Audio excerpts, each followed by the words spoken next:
স্পৃষ্টং করৈশ্চন্দ্রমসৌর্বেশ্চ তদৈব দদাত পরমং পদং তু যত্র পলাহা পুণ্য জলাপ্লুতাস্তে শিবোত্তম আয়ন্তি কিমত্র চিত্রম। অর্থাৎ মা নর্মদে চন্দ্র এবং সূর্য কেবল তাদের কিরণ দ্বারা তোমার পুণ্য জল স্পর্শ করাতেই তাদেরকে পরম পদ দান করে বসেছ। কাজেই যে পাথর তোমার জলে নিয়তই নিমজ্জিত তার শিবত্ব প্রাপ্তি হবে, এতে আর আশ্চর্য কি। আমাদের প্রত্যেককেই কমণ্ডলুস্থিত নর্মদার জল একবার করে দর্শন করে নিতে বললেন। আপন মনেই বলতে লাগলেন, এই পথে পরম আরাধ্য গুরুদেবের সঙ্গে আমি আর লক্ষণ ভারতী 3 বার এসেছি রেবাকুণ্ডে তাঁর সিদ্ধিক্ষেত্রে, তবুও জঙ্গল পথে সঠিকভাবে চিনে আসা কঠিন। প্রতি বৎসর বর্ষার পরেই নূতন নূতন গাছপালা এবং ঝোপঝাড় গজিয়ে ওঠায় রাস্তার হদিস সহজে পাওয়া যায় না। লক্ষ্মণ ভাইয়া, তোমার মনে আছে কি প্রথমবারে মান্ডবগড় কেল্লার পথেই বাদোয়ানের জঙ্গলে ঢুকে তুমি খুদ পিপাসায় কাতর হয়ে গুরুদেবকে তুই তোকারি বলে গালিগালাজ করেছিলে? কিন্তু আমাদের গুরুদেব ছিলেন পরম দয়ালু এবং পরম প্রেমিক। তিনি রাগ করা তো দূরের কথা, বুকে জড়িয়ে ধরে তোমাকে আদর করেছিলেন এবং জোর করে তোমারই ঝোলা থেকে কিশমিশ ও খেজুর বের করে তোমাকে খাইয়েছিলেন। তুমি এই দেখে স্তম্ভিত হয়ে গেছিলে তোমার কাঁধের ঝোলাতে ওইসব জিনিস এলো কোথা থেকে। কারণ তুমি ভালো করেই জানতে তোমার ঝোলাতে কোস্মিনকালেও দুষ্প্রাপ্য কিশমিশ ও খেজুর ছিল না। আমার দিকে তাকিয়ে বললেন, আমাদের গুরুজির এই রকম অজস্র যোগ বিভূতি আমরা দেখেছি। ক্যা লক্ষ্মণ ভাইয়া, তোমারা वो बात याद है? কিন্তু ভারতীজি উত্তর দেবেন কি করে? আমরা দেখলাম তাঁর 2 চোখ বেয়ে দরবিগলিত ধারায় অশ্রু গড়িয়ে পড়েছে। মহান্তজি নিজেই বলতে লাগলেন, যৌবনকালে ভারতীজি খুব ক্রোধী ছিলেন। একবার রেগে গেলে তিনি লঘু গুরু জ্ঞান হারিয়ে ফেলতেন। এখন কিন্তু কত শান্ত, স্থির, স্থিতধী। তার কথা শেষ হতে না হতেই হঠাৎ মতীন্দ্রজি মন্তব্য করে বসলেন, যৌবনকালে ভারতীজি তাহলে 2 নম্বর আহাম্মক ছিলেন। বলেই তিনি সঙ্গে সঙ্গে জিভ কেটে ভারতীজির পা জড়িয়ে ধরে বলতে লাগলেন, मैं माफी मांगता हूं। ভারতীজি তাঁর চিবুক ধরে নাড়িয়ে দিয়ে বললেন, कोई बात नहीं, लेकिन उसको मतलब क्या? মতীন্দ্রজি বললেন, ছোটবেলায় গ্রামে থাকতে থাকতে আমি একটা বাংলা ছড়া শিখেছিলাম। তাতে আছে, আহাম্মক 1 যৌবনে নেয় ভেক, আহাম্মক 2 গুরুজনকে বলে তুই, আহাম্মক 3 আপন করি পরকে দিয়ে নিজে করে ঋণ, আহাম্মক 4 মাকে ধরে মার, আহাম্মক 5 পরের পুকুরে ছাড়ে মাছ, আহাম্মক 6 এর কথা ওকে কয়, আহাম্মক 7 নিচের ঘরে খায় ভাত, আহাম্মক 8 বউ ঝিকে পাঠায় হাট, আহাম্মক 9 পেছনে কথা কয়, আহাম্মক 10 বউয়ের কথাই বস। বাংলায় বলে, মতীন্দ্রজি প্রত্যেক পংক্তির ব্যাখ্যা করে দিতেই সকলেই হো হো করে হেসে উঠলেন। সব শুনে আমি হাসতে হাসতেই মন্তব্য করলাম, মতীন্দ্র ভাইয়ের ছড়ানুসারে তাহলে তো আমরা এখানে 2 জন পণ্ডিত মশাই ছাড়া আর সকলেই 1 নম্বর আহাম্মক, কারণ প্রায় সকলেই সন্ন্যাসের ভেক ধারণ করেছি। আমার কথা শুনে আবার সকলে হো হো করে হাসিতে ফেটে পড়লেন। নির্জন স্তব্ধ বনভূমিতে হাসির ঢেউ প্রতিধ্বনি তুলে গাছপালার মধ্যে ভেসে বেড়াতে লাগলো। সমগ্র বাদোয়ানের জঙ্গল অতিক্রম করে বাদোয়ানায় মহল্লায় পৌঁছাতে হলো না, তার আগেই একটা বাঁক ঘুরে আমরা আরেকটা পার্বত্য পথ ধরলাম। এই পথ ক্রমশ উঁচু পার্বত্য পথ। বন ক্রমশ গভীর হচ্ছে বলে মনে হলো। সেই চড়াই পথে মাইলখানেক হেঁটে আমরা একটা পাহাড়ের উপর উঠে এলাম। জনমানবহীন সুনির্জন যে সুনিবিড় বনানী ক্রমোচ্চ এই পাহাড়ি পথের পাশে দেখে এসেছি, পাহাড়ের উপর উঠে গিয়ে মনে হলো যেন একটা মালভূমির উপর উঠে এসেছি। মহান্তজি দেখালেন অদূরেই মান্ডবগড় কেল্লা, গভীর জঙ্গলে ঢাকা। সেখানে অনেক প্রাচীন মহল এখনো বর্তমান। কেল্লা তো কেল্লারই মতো, বিশাল বিশাল নিরেট পাথরের তৈরি, মহলের পর মহল। সেই কেল্লা যে কত যুগ আগে কারা নির্মাণ করেছিলেন তার পরিচয় কেউ দিতে পারলেন না। ভারতীজির মতে যাঁর তপস্যায় তুষ্ট হয়ে এখানে কুণ্ডের মধ্যে নর্মদা আবির্ভূত হয়েছিলেন, সেই রানী ভানুমতি এই কেল্লায় রাজত্ব করতেন। সেই রানীরই গড় এবং প্রাসাদ এটি। কেল্লা নামে অভিহিত হলেও এইটাই ছিল তাঁর প্রাসাদ। সেখান থেকে কিছু দূরে ঘন জঙ্গলের মধ্যে 4টি পাথরের গম্বুজ দেখিয়ে মহান্তজি জানালেন, ওইটাই ছিল রানীর প্রকৃত কেল্লা, আস্থা উদ্যাল। একাধারে সেনানিবাস এবং অস্ত্রাগার। মান্ডবগড় কেল্লা বা আস্থা উদ্যালের কেল্লার কাছাকাছি যাওয়ার সাধ্য কারও নেই। তার কারণ, একে তো ঘনঘোর জঙ্গল, তার উপর এখন বাঘভাল্লুক, চিতা, নেকড়ে, শঙ্খচূড়, ময়াল ও পাইথন প্রভৃতির আড্ডা। মহান্তজির ইঙ্গিতে নাগারা হরনর্মদের ধ্বনির সঙ্গে আবেগে ও উচ্ছ্বাসে সিঙা ডমরু বাজাতে লাগলেন। শাস্ত্রু নয়নে মহান্তজি এগোতে লাগলেন গুরুবন্দনা গাইতে গাইতে। মিনিট 10 হাঁটার পরই আমরা বিরাট একটা কুণ্ডের কাছে এসে পৌঁছালাম। কুণ্ডে প্রচুর স্বচ্ছ জল থই থই করছে। সেই জল কুণ্ড থেকে বেরিয়ে তিত্তির করে বয়ে চলেছে পাহাড় বেয়ে। কুণ্ডের পাশেই একটা বাঁধানো পাথরের বেদি। বেদির উপর একটা সিঁদুর মাখানো বড় ত্রিশূল অত্যন্ত শক্ত ও মজবুত করে গাঁথা আছে। মহান্তজি সহ সকল নাগা সন্ন্যাসী বেদির কাছে গিয়ে সাষ্টাঙ্গে প্রণিপাত করে উচ্চস্বরে জয়ধ্বনি দিতে লাগলেন। মাতা নর্মদা কি জয় হো, গুরুদেব চৈতন্য ভারতী জি কো জয় হো, জয় মাতা ভানুমতি, জয় রেবা, জয় রেবা। আমি অনুমানে বুঝতে পারলাম যে এই কুণ্ডই তাহলে রেবা কুণ্ড, সার্থক তপস্যা রানী ভানুমতির। যেখানে বেদির উপর ত্রিশূল স্থাপিত আছে, ওই স্থানেই তাহলে শ্রীমৎ চৈতন্য ভারতীজি তপস্যায় সিদ্ধি লাভ করেছিলেন। যাই হোক, স্থানটি বড় মনোরম, ভয়প্রদও বটে। চারদিকে অঞ্জন, সালাই, ধাওয়া, আমলকি ও রুদ্রাক্ষের গাছ। তাদের ফাঁকে ফাঁকে ধূসর বর্ণের মেহরিন, ধাওয়া ও সেমর গাছ যেন প্ল্যান করে লাগানো হয়েছে কুণ্ডকে মাঝখানে রেখে সারি সারি গোলাকৃতি করে। সব গাছের মাথা ছাড়িয়ে উঠেছে বিরাট বিরাট কতকগুলি গাছ, দেখতে আমাদের দেশের তেঁতুল গাছের মতো। পাতাও সেই রকম, তেঁতুলের মতোই লম্বা লম্বা পাকা ফল ঝুলে আছে, কিন্তু সেগুলোর আকার অনেক বড়। আমার দৃষ্টি অনুসরণ করে মহান্তজি বললেন, ওগুলো ইমলি গাছ। বড় বড় যে ইমলি কাঁঠালের মতো ফলে আছে দেখেছ? ওর ভেতরের শাঁস বের করে নিয়ে সন্ন্যাসীরা জলপাত্র, কমণ্ডলু প্রস্তুত করেন। এখানকার ইমলি ভারত প্রসিদ্ধ। বলতে ভুলে গেছি, কুণ্ডের কাছে পৌঁছেই প্রণামাদি সেরেই মতীন্দ্রের ঘড়িতে বেলা 3টে বেজেছে জেনে নিয়েই লক্ষণ ভারতীজি প্রায় 25 জন নাগাকে সঙ্গে নিয়ে কুরুল ও কামট হাতে বেরিয়ে গেছিলেন কাঠ কাটতে। তাঁরা এখনও ফিরে আসেননি। মতীন্দ্রও তাঁদের সঙ্গে গেছেন। সেই জন্য মহান্তজি খুব চিন্তা করছেন। তিনি কেবলই চঞ্চল হয়ে পাইচারি করছেন। करीब 1 घंटा बीत गया, अभी वो लोग लौटता क्यों नहीं है? ये बहुत खतरनाक ही जगह है।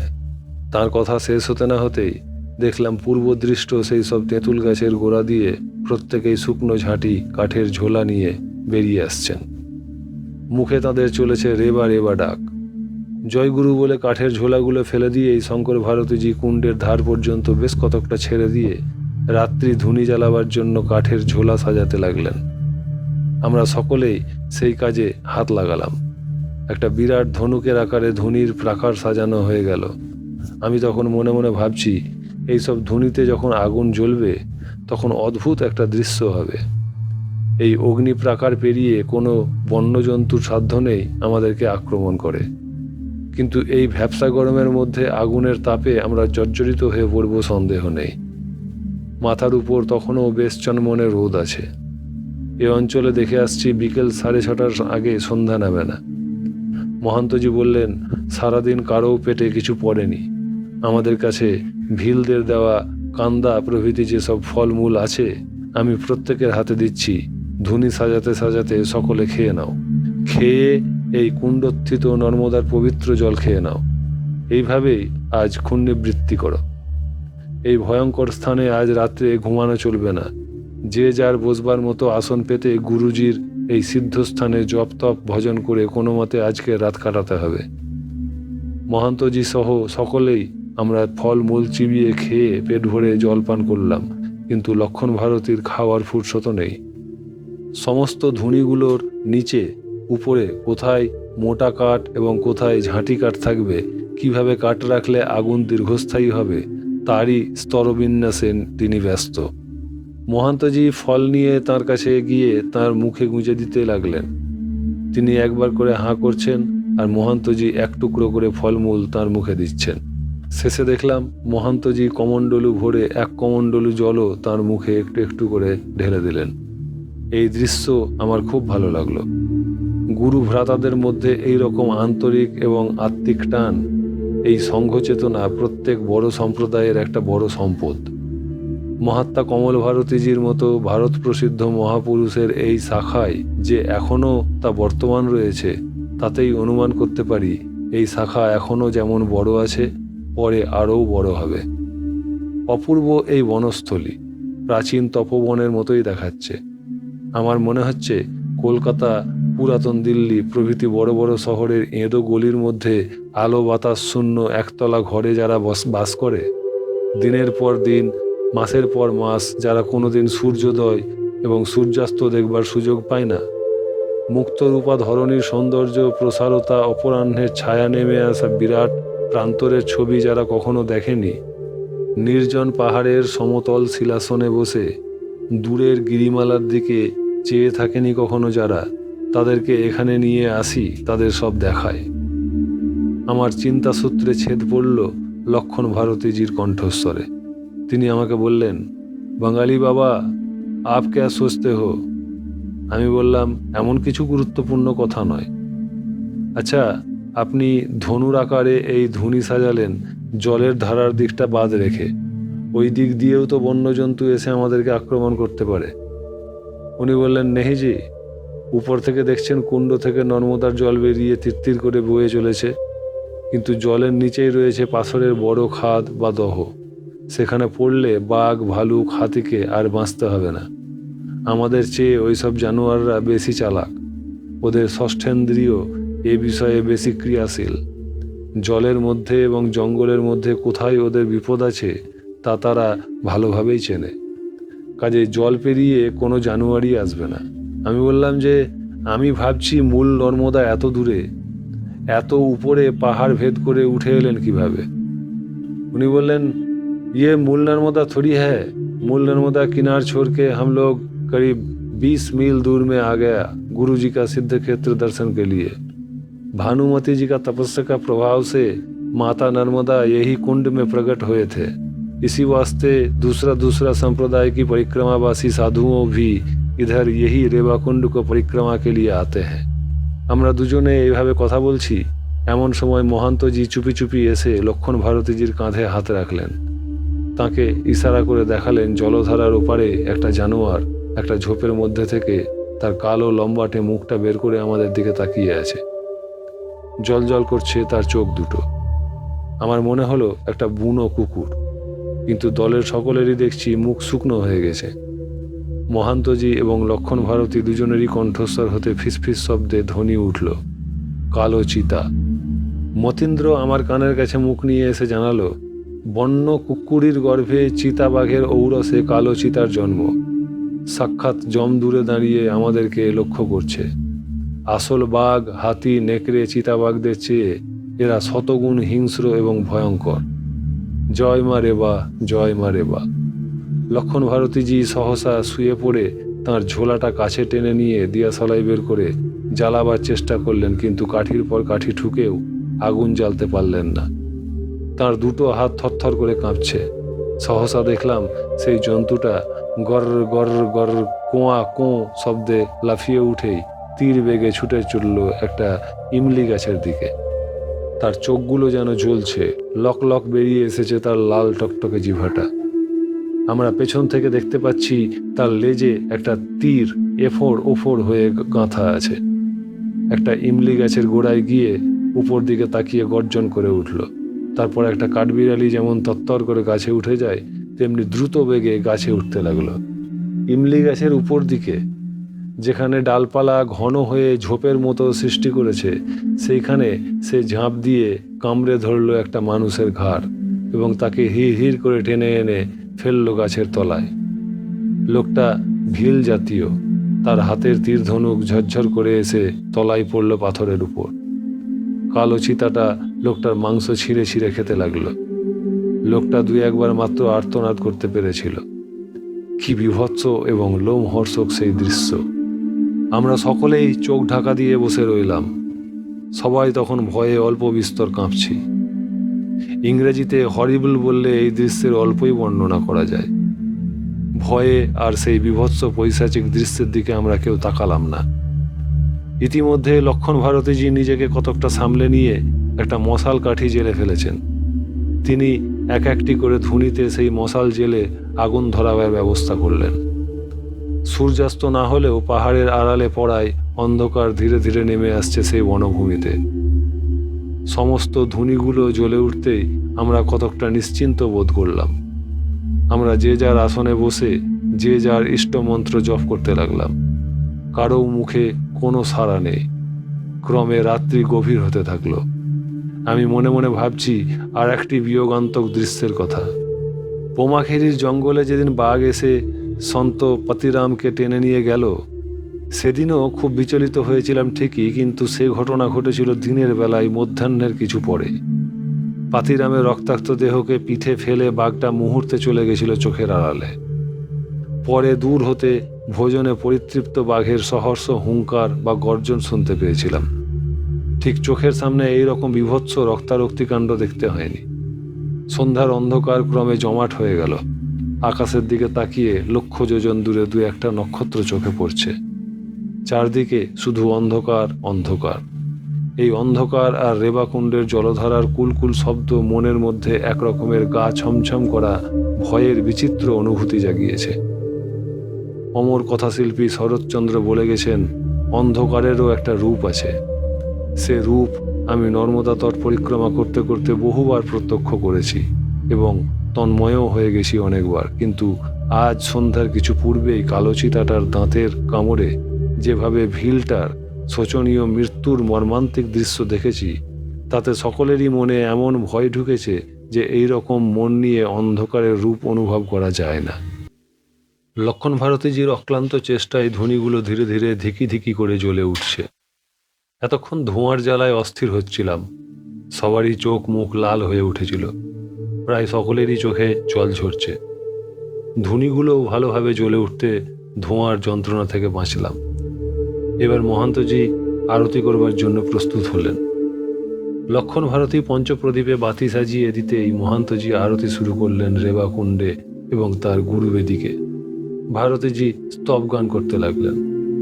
হর গুরু গুরু হর মুড়ো ভোলা, ভূতনাথ বম বম বম বম ভৈরব অম্ব উথালা, ধা ধা ধা ধা ধু ধু বম, হর গুরু গুরু হর বম বম বম, মনমথ শাসন নয়ন হুতাসন, ফণিমালা গলে দোল দোলা, তমাল নিন্দিত কণ্ঠে হলাহল, জলদ জাল যিনি জটাজুট দল, ঢল ঢল কল বল রেবা বিলোলা, হর গুরু গুরু হর মুড়ো ভোলা, বম বম বম। খুব ভক্তি ও আবেগের সঙ্গে অনেকক্ষণ ধরে মহান্তজি আজ আরতি করলেন। আরতি শেষ না হওয়া পর্যন্ত ভারতীজিও একই স্তবকে বারবার ঘুরিয়ে ফিরিয়ে পাথরের উপর তাল ঠুকে গেয়ে গেলেন। আরতির শেষে আমরা যে যার আসনে সবেমাত্র বসেছি, এমন সময় মান্ডবগড় কেল্লার ভেতর থেকে বাঘের বিকট গর্জন ভেসে এলো। ভয়ে আমরা আড়ষ্ট হয়ে পড়লাম। মহান্তজি ধীরে ধীরে বললেন, আজ এই কাল রাত্রি কিভাবে কাটবে আমি জানি না। সকাল পর্যন্ত সকলে বেঁচে থাকবো কিনা তা একমাত্র মা নর্মদাই জানেন। তিনিই আমাদের একমাত্র ভরসা, শরণ ও সম্বল। আজ আমরা জেগে জেগেই রাত কাটাবো। একটা কথা, যতক্ষণ দ্বৈতবোধে আছি ততক্ষণ পূর্ণ শরণাগতি আমাদের কোথায়? যদি সত্যিকার শরণাগত হতে পারতাম তাহলে কোনো ভয়ের কিছু ছিল না। কেননা এ বিষয়ে গীতা মুখে স্বয়ং শ্রী ভগবানের প্রতিজ্ঞা বাক্য, সর্বতোভাবে আমার শরণাগত হও, শরণং ব্রজ, তাহলে আমি তোমাকে রক্ষা করব। মোক্ষয়াস্মি মা সূচ। কাজেই আজকের এই ভয়ঙ্করী রাত্রিটা তোমরা শুধু জেগেই কাটাবে না, মশালগুলোও হাতের কাছে রাখবে। যদি রাত্রি প্রভাত হওয়ার পূর্বেই ধ্বনিগুলো নিভে যায় এবং সে সময় সহসা কোনো হিংস্র জন্তুর আক্রমণ ঘটে, তাহলে মশালের আগুন জেলে আত্মরক্ষার চেষ্টা করবে। তোমরা কেউ ভুল বুঝো না। আমার এ কথার মানে এই না যে মা নর্মদা তাঁর অসহায় সন্তানদেরকে বাঁচাবেন না। যদি রক্ষা করেন, সে তাঁর অহৈতুকী কৃপা। আমি এখনও যে নিজে তাঁর রাতুল চরণে পূর্ণ শরণাগত হয়ে উঠতে পারিনি। এই বলে তিনি কাঁদতে থাকলেন। তার গুরুর বেদিতে মাথা ঠুকতে ঠুকতে অশ্রু রুদ্ধ কণ্ঠে বলতে লাগলেন, গুরুদেব, হে দীনদয়াল, আমি সাধন ভজনহীন, অকৃতি অধম, দাদাগুরু এবং তোমার মতো পতিত পাবন মহাত্মার গদির ভার বহন করা আমার পক্ষে অসম্ভব, কথা আমি ভালোভাবেই জানি। ভরত যেমন রামচন্দ্রের চরণ পাদুকা বুকে নিয়ে রাজ্য শাসন করতেন, তেমনি আমিও তোমার চরণ কমল চিন্তা করতে করতে তোমার দয়া প্রদত্ত সংঘভার বহন করে চলেছি। আমার যদি কোনো অপরাধ হয়ে থাকে, কেবল আমাকেই তুমি মৃত্যুদণ্ড দাও, আমার সঙ্গীদেরকে তুমি রক্ষা করো। তাঁর কান্নার আর বিরাম হলো না। রাত্রিও যত বাড়তে থাকে, তাঁর কান্নাও তত বাড়তে থাকে। তাঁর কান্না দেখে আমাদের সকলেরই চোখ আর্দ্র হয়ে উঠেছে। রাত যে কত হয়েছে বুঝতে পারছি না, তবে আকাশের দিকে তাকিয়ে অনুমান করলাম আজ কৃষ্ণপক্ষের পঞ্চমী তিথি। এইবার আকাশে চন্দ্রোদয় ঘটবে, জ্যোৎস্না ধীরে ধীরে ফুটে বেরোবে। সত্যি একটু পরেই চাঁদ উঠল। চারিদিক জ্যোৎস্নাতে উদ্ভাসিত হয়ে উঠতেই আমরা স্বস্তির নিঃশ্বাস ফেললাম। মান্ডবগড় কেল্লার দিকে তাকিয়ে দেখলাম, সেদিকে একটু আগে যে বাঘের গর্জন শুনেছিলাম, সেদিক থেকে আর কোনো শব্দ শোনা যাচ্ছে না। জঙ্গলের বিরাট বিরাট বনস্পতি, বড় বড় ইমলি গাছ সব স্তব্ধ হয়ে দাঁড়িয়ে আছে। নিশুতি রাতের নির্জনতা খাঁ খাঁ করছে চারধার। লক্ষণ ভারতীজি এবং অন্যান্য নাগারা মাঝে মাঝেই ধুনির উপর অল্প অল্প করে কাঠ যোগান দিয়ে চলেছেন। মহান্তজি একই অবস্থায় পড়ে আছেন। প্রাণের ভয়ে নাগারা ধুনিকে মাঝে মাঝেই কুচিয়ে আগুনকে গনগনে রেখেছেন। সেই তাপে আমরা কাতর হয়ে পড়ছি। শুধু আমাদের পিঠের দিকটা খোলা, সেদিকে রেবাকুণ্ডের ধারা। মাঝে মাঝেই এলোমেলোভাবে ঠান্ডা বাতাস বয়ে আসছে, কিন্তু আমাদের সামনে, বাঁয়ে, ডানে চারদিকেই আগুনের জাঙ্গাল ধনুকের আকারে ঘিরে আছে। তারই অসহ্য তাপে আমরা কাতর হয়ে পড়েছি। সন্ন্যাসীরা মাঝে মাঝে ঠান্ডা গরমে কেউ হেঁচে ফেলছেন, কেউ বা কেসে উঠছেন। সকলেই চারদিকে দৃষ্টি দিচ্ছেন। এই বুঝি কোনো হিংস্র জন্তুর আবির্ভাব ঘটে। ঘণ্টা দুই পরে মহান্তজি বসলেন। শেষ রাত্রে আমাদের অধিকাংশই ঘুমে ঢুলতে লাগলেন। কেউ কেউ বা কুকুরকুণ্ডলী হয়ে নিজের আসনের উপরে এই ঘুমে ঢলে পড়লেন। কেবল মহান্তজি এবং লক্ষণ ভারতীজিকেই দেখলাম ত্রিশূল হাতে একবার দাঁড়াচ্ছেন, একবার বসছেন। আমিও কখন ঘুমিয়ে পড়লাম জানতে পারিনি।